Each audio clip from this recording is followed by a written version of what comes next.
Hello everyone and welcome to the text book super coaching platform.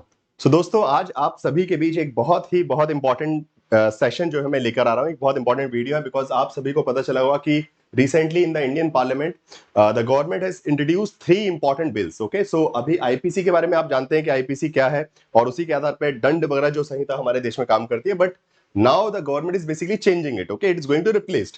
सो अब IPC क्यों हटा रही है सरकार, आईपीसी क्या है, या फिर उससे संबंधित जो न्यू रिफॉर्म्स आ रहे हैं, okay, what are those new reforms, they are going to be important for your examination. Okay, तो आपके एग्जाम में डेफिनेटली वो सारी चीजें आएंगी कि क्या क्या न्यू चेंजेस हैं या फिर क्या न्यू प्रपोजल्स जो है आपके आईपीसी में गवर्नमेंट करने वाली है, या फिर आईपीसी को हटा के जो न्यू भारतीय दंड बेसिकली न्याय संहिता जो आ रही है, जिसको हम बोलेंगे भारतीय न्याय संहिता, आईपीसी को हटाकर सो अब उसमें क्या क्या प्रोविजंस रहेंगे उस पर मैं थोड़ा सा आपको स्पेशली बताने वाला हूं। So first of all I would request you all quickly subscribe to the text book super coaching YouTube channel, जिससे आपके वो सारी क्लासेस मिलते रहे, आपकी कोई भी क्लास मिस ना हो। एंड मेरी क्लासेस के टाइमिंग्स देख लीजिए, 5 PM Monday to Friday okay on YouTube, as well as 6:30 PM आपका टेक्स्ट बुक ऐप पर क्लास होती है, ठीक है। As well as please do join the Telegram group. Okay, Telegram group को ज्वाइन कर लिया, जिससे आपकी कोई भी इंपॉर्टेंट वीडियो, पीडीएफ वगैरह, क्लास वगैरह मिस नहीं होनी चाहिए, ठीक है। चलिए let's start now. So first of all, recently you must have seen 3 new bills has basically been introduced, okay, to replace some specific things.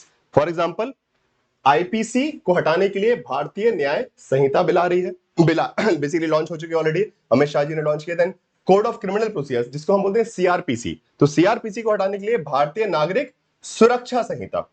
उसके अलावा इंडियन एविडेंस एक्ट, अगेन इन तीनों को अगर आप ध्यान से देखें, so these are specially these two, okay, CrPC का भी पीछे पर्सपेक्टिव जो है ब्रिटिश कॉलोनियल एरा से आता है, but majorly these two they are the colonial laws. Okay, it means कि those are created during the British time period. तो ये दोनों जो बिल है वो ब्रिटिश काल में बनाई गई थी, मतलब, और उस काल की बिल आज भी हम चला रहे हैं, उन्हीं कानूनों से आज भी देश में न्याय चल रहा है। सो उस पर्सपेक्टिव से जो नई गवर्नमेंट है उन्होंने ये डिसीजन लिया है कि they are going to replace it. So ये कुछ प्रोविजंस आपने अभी देख रहे हैं कि, एंड अगेन मेजर इसका पर्सपेक्टिव अगर हम देखें तो एम क्या है, जैसा कि मैंने इस सेशन का ऑब्जेक्टिव रखा है कि क्यों अगर हम आईपीसी को रिमूव करें, क्यों, बिकॉज आईपीसी पहले इसका नाम क्या है, दंड। पीनल कोड का मतलब क्या होता है, पीनल का मतलब दंड, ठीक है। But now the government is replacing it with justice. The word, देखिए शब्दों का पूरा खेल है वहां पे। पीनल मतलब होता है कि वहां पे आप दंड किस आधार पे दे रहे हैं और यहाँ पे न्याय कैसे करेंगे, ठीक है। सो वही अमित शाह जी ने भी वहां पे अपने पार्लियामेंट में यही बोला कि now the aim will not to be to punish, it will be to provide justice. Okay, so to create a just basically law in the India, that is the major objective. So इसके बारे में थोड़ा देखते हैं कि क्या क्या चीजें हैं। बाकी सीआरपीसी का जो रिप्लेसमेंट है वो मैं अभी इस क्लास में नहीं बताऊंगा आपको, बट मेजरली हम बात करेंगे आईपीसी को कैसे रिप्लेस किया जा रहा है, what are the new things that are going to be there in the Bharatiya Nyaya संहिता, ठीक है। नाउ सबसे पहले बात करते हैं कि आईपीसी क्या है। थोड़ा थोड़ा शॉर्ट में आपको पता होना चाहिए कि आईपीसी क्या है, कब बनी, उसके पीछे का इतिहास, बिकॉज एग्जाम में कभी पूछ सकते हैं कि आईपीसी क्या है, ठीक है। सो इंडियन पीनल कोड जो है ब्रिटिश एरा में 1860 में ये अडॉप्ट की गई थी। ओके, देन मैक्वेली का नाम रखिएगा, Babington Macaulay. Okay, he is the person who was in charge for the first law commission of India. Okay, Bharat की जो प्रथम लॉ कमीशन था, it means during the British time period. Charter act 1833। Okay, so charter act 1833 के तहत basically ये एक first law commission बनाया गया। लॉ कमीशन ने अपनी रिपोर्ट सबमिट की और उसके बाद वहां से दंड संहिता निकल के आती है, और 1860 में वो तैयार होती है, और 1862 में it was basically been came into effect. Okay, तो ये कुछ कुछ चीजें फैक्चुअल इंफॉर्मेशन जो कभी कभी एग्जाम में बड़ी इजीली कन्वर्ट होकर आ जाती है। तो 60 में ये भारतीय दंड संहिता बन के तैयार होती है, और 1862 से बेसिकली अप्लाई हो जाती है, ठीक है। 1 जनवरी 1862 से ये लागू कर दी गई थी। तो ये कुछ ऐसे फैक्ट हैं जो कि कभी कभी एग्जाम में कन्वर्ट होकर आपके एग्जाम में आ सकते हैं। नाउ अब बात इसमें इंपॉर्टेंट ये है कि ये बनाई ब्रिटिश टाइम पीरियड में। Okay, we all know about the British colonial era, कि हमारे ऊपर जो है ब्रिटिशर्स का बेसिकली राज था, and they were not ruling India for the Indians. Okay, they were ruling India for the Britishers. Okay, so वो भारत को अगर राज कर रहे थे तो उनका यहाँ पे कोई लोकतांत्रिक व्यवस्था बनाना या फिर भारत के लोगों को सशक्त करना ये उद्देश्य नहीं था। उनका ऑब्जेक्टिव था कि भारत के लोगों को हम दबा के रखेंगे।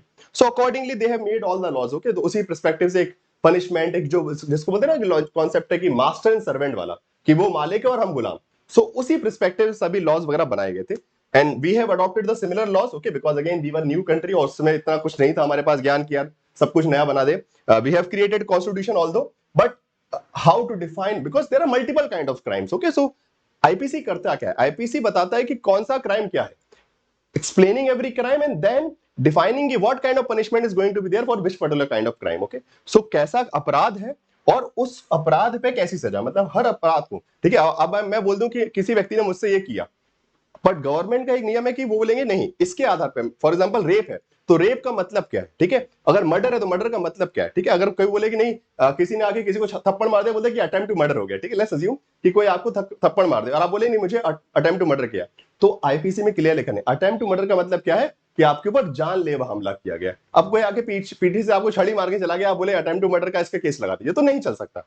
सो आईपीसी क्या करती है, क्लियरली डिफाइन करती है कि इस क्राइम का मतलब ये है और इसके लिए ये सजा दी जाएगी, ठीक है। तो this is the basic idea of the IPC, fine. So ये आईपीसी का आपका पर्सपेक्टिव था। इसके अलावा इट आउटलाइन द कैरेक्टर, जो मैंने आपको बताया कि क्राइम क्या है, उसको उसके अंदर क्या सैंक्शंस आते हैं, ये सारी चीजें। अच्छा, 23 chapters are there, again a factual information for the examination. 23 chapter इसमें और 511 सेक्शंस इसके अंदर आते हैं, ठीक है। तो ये कुछ कुछ बेसिक चीजें हैं, आपको आईपीसी के बारे में पता चलेगा कि आईपीसी क्या है।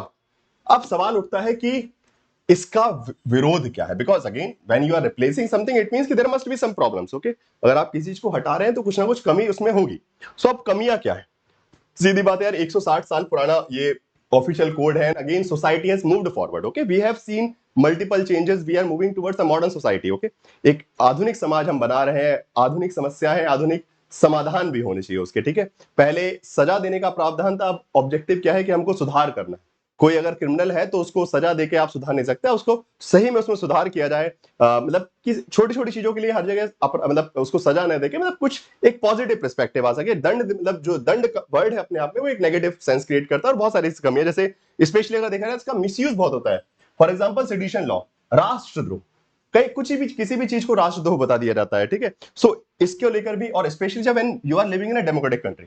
अब उस समय में जैसे कि आपको पता है तिलक थे, महात्मा गांधी थे, वो सब किसके विरोध में काम कर रहे थे, वो ब्रिटिश गवर्नमेंट के खिलाफ काम कर रहे थे, तो उनके ऊपर राष्ट्रद्रोह लगना बनता है, ठीक है। वो जब भी डेमोक्रेसी की बात करेंगे, वो जब भी इंडिपेंडेंस की बात करेंगे, तो सीधी बात है वो राष्ट्रद्रोह है, बिकॉज उस समय ब्रिटिशर्स हमको शासन कर रहे थे। बट आज जब हम स्वतंत्र भारत में रहे तब ये सेडिशन लॉ का यूटिलिटी अपने आप में बहुत रेयर हो जाती है, मतलब इसको हम कैसे यूज करें। सो पहले जो सेडिशन को अप्लाई किया गया है, ठीक है, उस नियम को आज भी हम यूज कर रहे थे राष्ट्रद्रोह को, सो उसको भी उन्होंने रिफॉर्म करने की बात की। तो ऐसे बहुत सारी कमियां जो है, सिमिलरली अगर हम देखें कई बार, जैसे कि अगर हम देखें डेमोक्रेसी है, अब डेमोक्रेसी में बहुत सारे आपके पास लिबर्टीज हैं कि आप क्रिएटिवली कुछ भी कर सकते हैं, कुछ भी लेख लिख सकते हैं, कुछ कोई कहानी कह सकते हैं, कोई कविता लिख सकते हैं, कुछ भी कर सकते हैं। अब मान लीजिए उससे किसी को आहत हो रहा है, ठीक है, मान लीजिए मैंने कोई कविता लिखी, कुछ लिटरेचर लिखा, कुछ भी हो, किसी को उससे दुख हो रहा है, अब उसके चक्कर चलते में मुझे जेल डाल दिया जाएगा, तो that is not something fine, okay. So ऐसे बहुत सारे सेक्शन है जिसके चलते just in the name of promotion of enmity in the society, समाज में आपने एक प्रकार से बोल सकते हैं एक बुरी भावना, दुष्कर्म किया, फिर बुरी भावना फैलाई, इस प्रकार से, इस नाम से जेल में डाल दिया जाएगा। तो ये इस प्रकार के पुराने जो प्रॉब्लम्स थी, ये सब बोल सकते हैं, इसके चलते रचनात्मक, साहित्यिक, एक शैक्षिक जो कार्य थे उसमें कहीं ना कहीं अड़चने आ रही थी, और बहुत सारे अननेसेसरी लोग जो है आई, बिकॉज अब लॉ है तो सीधी बात है कोर्ट को सजा देनी पड़ेगी, बिकॉज वहां पे नियम है। अब नियम को कोर्ट हटा भी नहीं सकता, तो नियम है तो सजा देनी पड़ेगी, और उसमें कई स्तर पर जो लोकतांत्रिक पर्सपेक्टिव है, डेमोक्रेटिक पर्सपेक्टिव, वो हाश होता है। तो इसलिए ये सब बहुत सारे क्रिटिक है। नाउ अब सवाल उठता है कि भारतीय न्याय संहिता क्या करने वाली है। भारतीय न्याय संहिता भी, again it is not basically been accepted, it is still a bill under the supervision of basically standing committee. So अभी पार्लियामेंट्री कमेटी इसको स्टडी कर रहे हैं कि इसको कैसे अप्लाई करना है। इसमें जो भी government, because government is presented it, okay, सरकार का काम होता है कि पार्लियामेंट में प्रेजेंट करना, फिर पार्लियामेंट उसकी स्टडी करेगा, फिर वहां पे उनका समूह उस पर स्टडी करेगा, फिर डिसाइड करेगा कि अच्छा हाँ इसको पास करना है कि नहीं करना, उसमें और रिफॉर्म करने की नहीं करने। तो अब क्या न्यू चेंजेस लाए गए, सबसे पहली बात तो most of the things that are written in the Bharatiya Nyaya Sanhita they are actually part of IPC. जो भी चीजें उसमें लिखी गई हैं वो मैक्सिमम चीजें आईपीसी से, बट कुछ ऐसे चेंजेस किए गए हैं जो कि आईपीसी में नहीं थे, जैसे कि they have brought the concept of organised crime. Organised crime को अभी तक कहीं पे प्रॉपर्ली एक्सप्लेन नहीं किया गया था। सिमिलरली पैटी ऑर्गेनाइज क्राइम, मतलब होता है ना कि भाई कुछ लोग झुंड में मिल गए, अपराध तो सीधी बात है या तो व्यक्ति अकेला करेगा या फिर झुंड में कुछ लोगों ने मिलकर कर लिया। सो उसके बारे में बहुत क्लियर कट वो नहीं था कि उस केस में मान लीजिए एक मॉब लिंचिंग हुई, पूरे 10-15 लोग गए, उन्होंने बोला भाई मतलब बेसिकली गौ रक्षा के नाम पे किसी को मार दिया, पीट दिया, किसी को काट दिया। अब उस केस में किसको सजा होगी, एंड यूजुअली उस केस में सारे लोग, because again there is no law for that particular situation, तो सब छूट जाते हैं, ठीक है। सो ऐसे बहुत सारे क्राइम्स है जहां पे ऑर्गेनाइज्ड वे में की जाती है या फिर पैटी ऑर्गेनाइज्ड क्राइम है। Terrorism, again very important thing, जिसको अभी तक कोई जिक्र नहीं था, जिसके लिए हमारे पास अनलॉफुल एक्टिविटी एक्ट जरूर था, बट आईपीसी में उसका जिक्र नहीं था।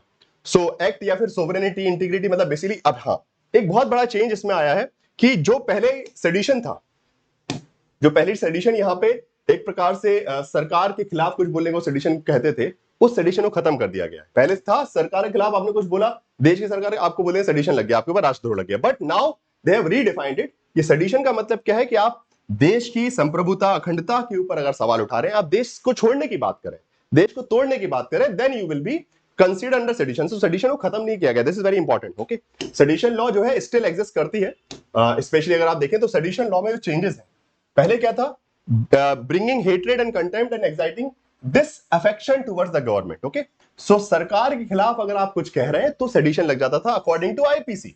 आईपीसी का ये नियम था और उसमें जेल हो जाती थी, but now this bill is going to remove this particular offence. Okay, so अब सरकार के खिलाफ बोलना कोई गुनाह नहीं है, बिकॉज सीधी बात है, लोकतंत्र है, आप सरकार का विरोध करेंगे, आप किसी का भी विरोध कर सकते हैं, that is totally your democratic right, वो आपका लोकतांत्रिक अधिकार है।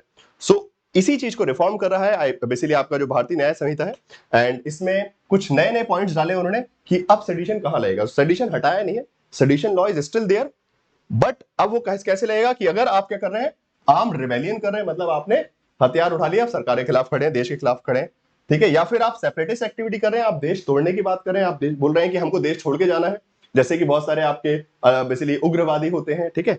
सो वो इस प्रकार की बात, या फिर देश की अखंडता और एकता के ऊपर जब भी सवाल उठेगा तब उस केस में आप सेडिशन लगा सकते हैं, ठीक है। तो इस प्रकार से फर्दर इंप्रूवमेंट किए हैं। सिमिलरली एक और इंपॉर्टेंट बात यहां पे आती है कि terrorism and organized crime, these are the two most important, what we can say, the highlights of this भारतीय न्याय संहिता 2023 बिल। ओके, तो ये कुछ ऐसे इंपॉर्टेंट चेंजेस हैं, और जो कुछ कुछ गलत चीजें थी, स्पेशली जैसे कि स्पेशली अगर आपने देखा होगा, कई बार नाम सुना होगा आपने सेक्शन 377, जिसको सुप्रीम कोर्ट ने भी हटा दिया। सुप्रीम कोर्ट ने बोला कि ये लॉ जो है एक फ्री डेमोक्रेटिक कंट्री जहां पे लोगों के पास लिबर्टी होती है, वहां के लिए सही नहीं है। हर व्यक्ति अपने हिसाब से अपना पार्टनर चूज कर सकते हैं, बहुत सारे एस्पेक्ट्स हैं।